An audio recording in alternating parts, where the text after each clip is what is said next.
Well, behavioral finance is very simply put, explaining financial issues with investor behavior.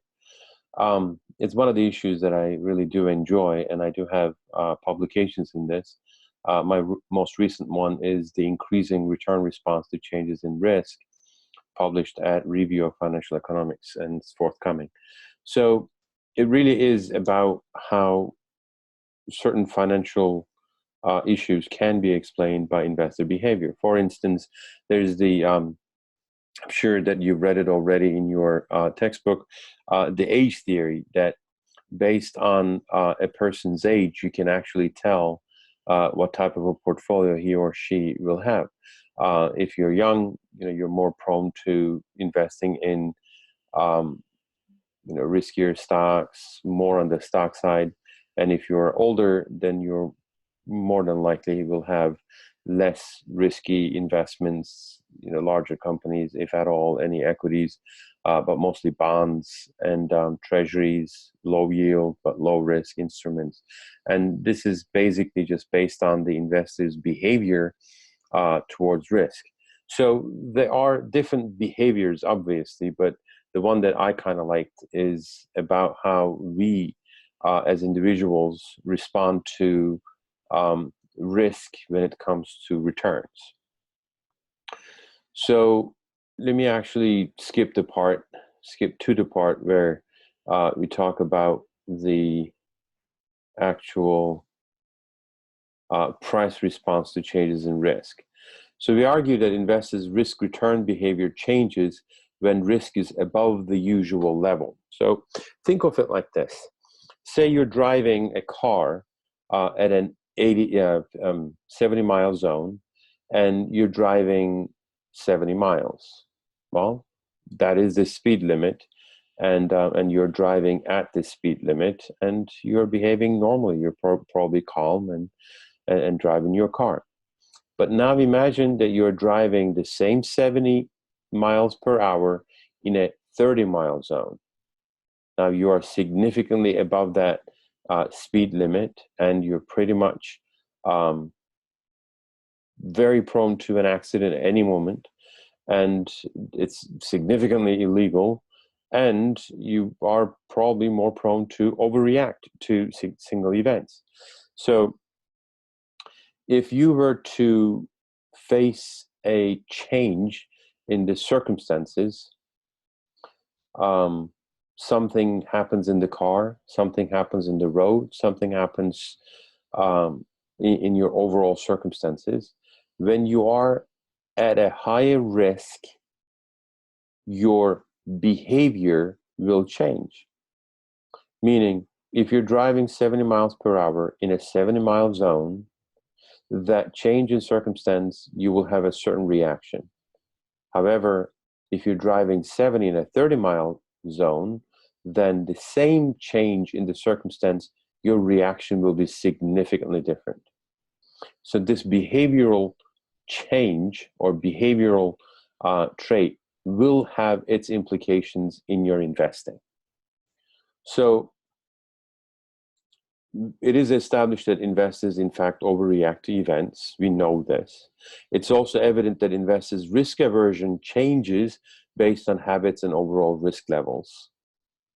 And Guiso 2013 showed that investors' risk aversion had increased after 2008 financial crisis, an effect of fear of financial crash on further choices made by investors.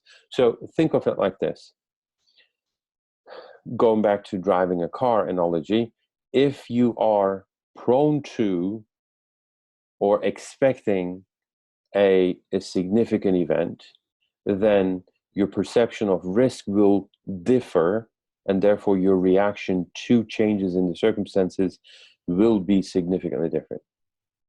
So in 2008, financial crisis occurred, and people got used to the idea of a financial crisis, and therefore people are now a lot more used to the idea of a financial crisis and used to the idea of having high level risk, almost the same as people are used to driving now at high speeds at a low speed zone.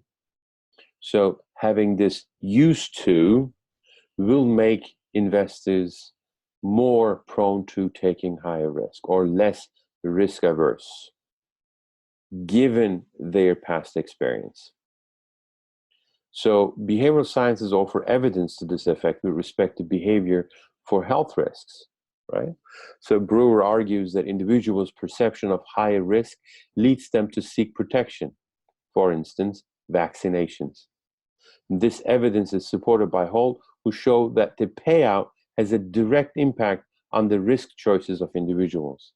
In fact, we argue that investors would be expected to change their response to risk when faced with fear.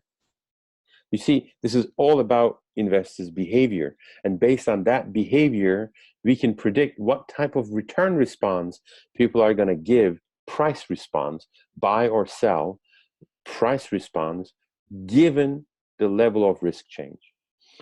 Without going into too much technical detail, what we find is very interesting, actually. Let's go to conclusions. What we find is risk-return trade-off is different for ex-ante and ex-post.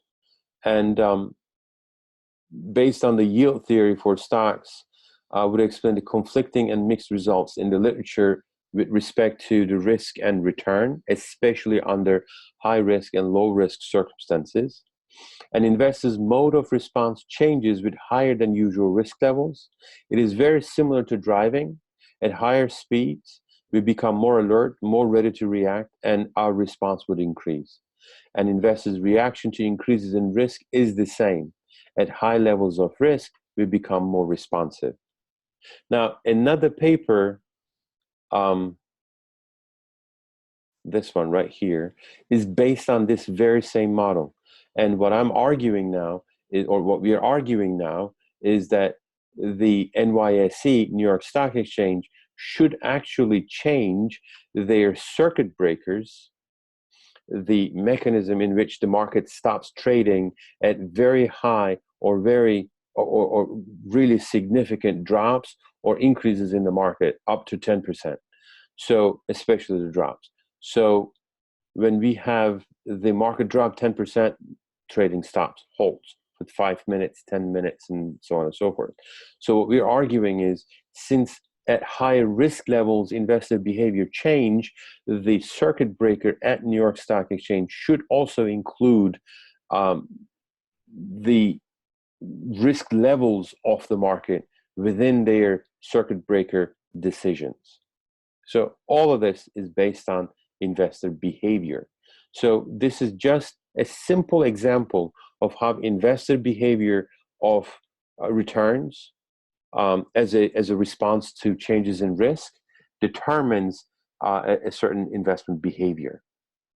Now, we have other behavioral theories, and it's really hard to address them all, but the idea is that the investor behavior is the theory or the line of discussion in which financial phenomenon can be explained away.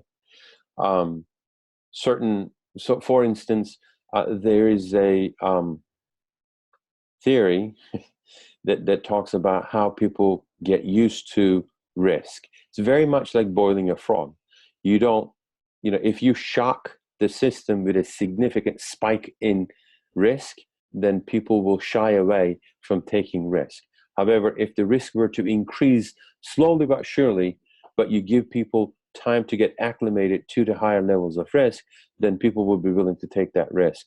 And compare the two circumstances of shock in risk and slowly increasing risk, people will end up taking the higher levels, even higher than the shock, if the risk were introduced slowly. So that's another example of behavioral finance.